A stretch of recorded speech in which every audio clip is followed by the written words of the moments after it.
मेरे YouTube channel astro Naresh पर आपका स्वागत है। नमस्कार, मैं हूं नरेश कुमार। सबसे पहले उन दर्शकों का शुक्रिया जो पेज को सब्सक्राइब कर रहे हैं, वीडियो को लाइक कर रहे हैं और उसके ऊपर कमेंट भी कर रहे हैं। यदि आप पेज पर नए आए हैं तो इसे प्लीज़ सब्सक्राइब जरूर करिए ताकि हम इस तरह का कंटेंट आपके लिए और भी लेकर आते रहें।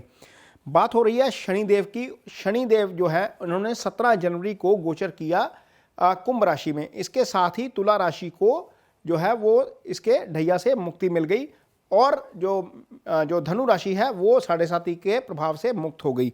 अब 17 जनवरी को जैसे ही गोचर किया, इसके 13 दिन बाद शनि अस्त हो गए और अस्त होने के बाद अब 5 मार्च को दोबारा उदय होंगे। उदय होने के बाद शनिदेव सबसे बड़े जो काम करेंगे वो नक्षत्र परिवर्तन करेंगे। शनि पिछले साल 18 फरवरी से धनिष्ठा नक्षत्र में गोचर कर रहे हैं। धनिष्ठा नक्षत्र मंगल का नक्षत्र है और शनि और मित्र जो मंगल हैं वो आपस में मित्र भाव नहीं रखते। लिहाजा इस नक्षत्र में आते ही हमने देखा कि 18 फरवरी को नक्षत्र परिवर्तन हुआ और 24 फरवरी को रूस और जो यूक्रेन है उनमें जंग शुरू हो गई और ये जंग आज तक जारी है।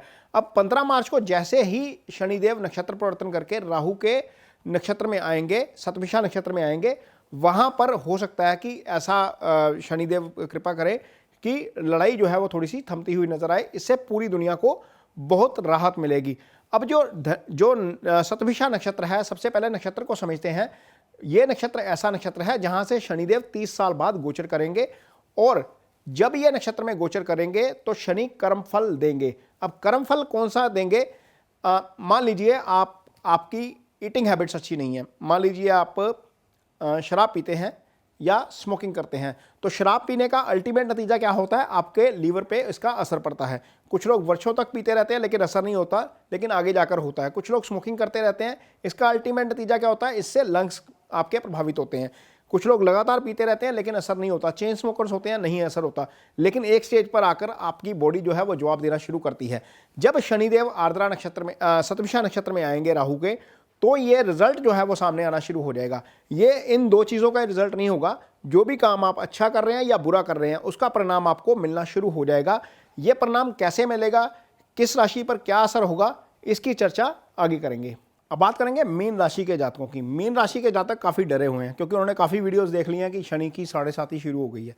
लेकिन मीन राशि ऐसी राशि है जिस पर शनि की 7.5 का ज़्यादा असर नहीं होता या असर जो है वो नगण्य रहता है।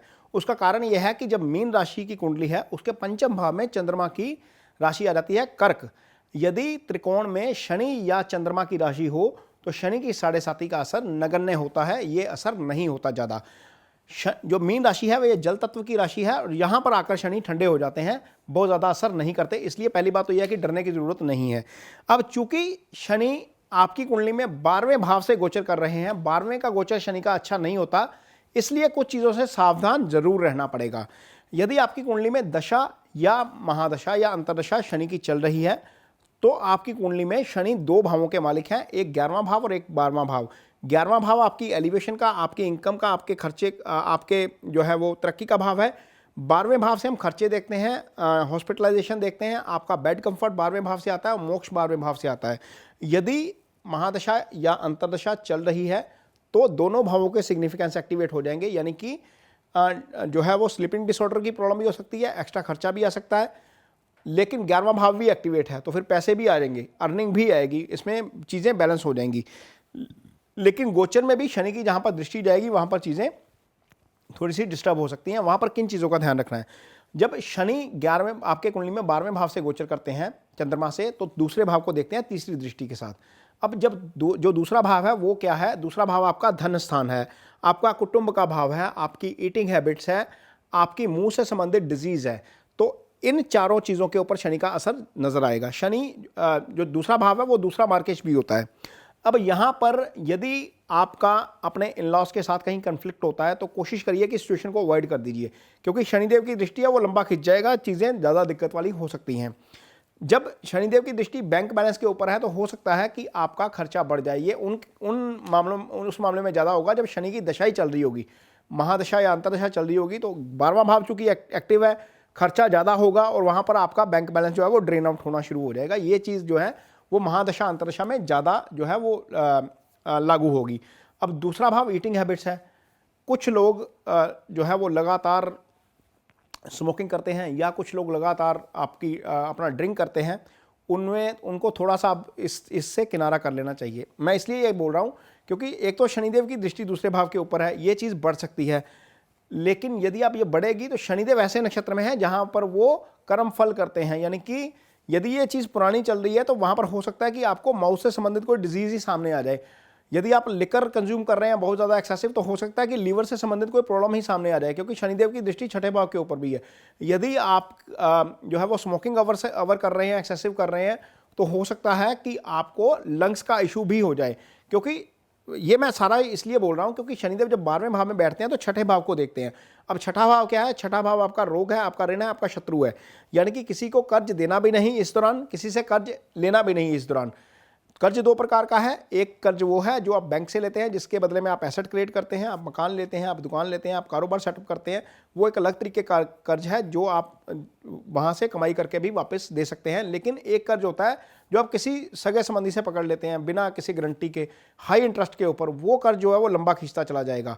किसी को कर पैसा देना भी नहीं है, पैसा दोगे तो वो भी लंबा खींच जाएगा। किसी की गारंटी भी नहीं लेनी, क्योंकि वो विवाद आपके गले पड़ जाएगा, क्योंकि वो रोग ऋण शत्रु तीनों का भाव है। यानी कि बीमारी भी वहीं से आती है, शत्रु भी वहीं से आते हैं, लिटिगेशन, एलिगेशन, कंट्रोवर्सी सब कुछ वहीं से आता है। तो ये चीज़ का ध्यान रखना पड़ेगा, किसी की गारंटी भी नहीं लेनी है।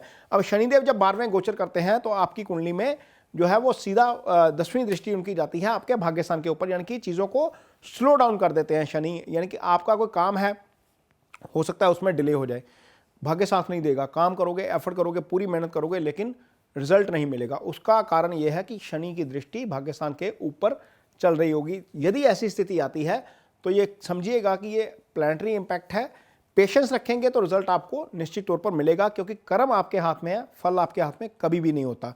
तो ये चीज़ें जो है वो थोड़ी सी ध्यान रखने की जरूरत पड़ेगी मीन राशि के जातकों को शनिदेव के इस गोचर के दौरान, खास तौर पर 15 मार्च के बाद। ये चीज़ जो है वो ध्यान में रखेंगे, चीज़ें जो हैं वो आपके लिए थोड़ी सी बेटर रहेंगी। अदरवाइज बाकी जो लाइफ के सेक्टर हैं वहाँ पर शनिदेव प्रभाव नहीं डालेंगे, लेकिन इन 3 सेक्टर्स में शनिदेव का असर निश्चित तौर पर नजर आएगा। ये वीडियो आपको कैसा लगा, इस पर कमेंट बॉक्स में मुझे अपनी राय जरूर दीजिए। यदि ये वीडियो अच्छा लगता है तो उसे शेयर जरूर कीजिए। इसके साथ ही मुझे दीजिए इजाज़त। नमस्कार।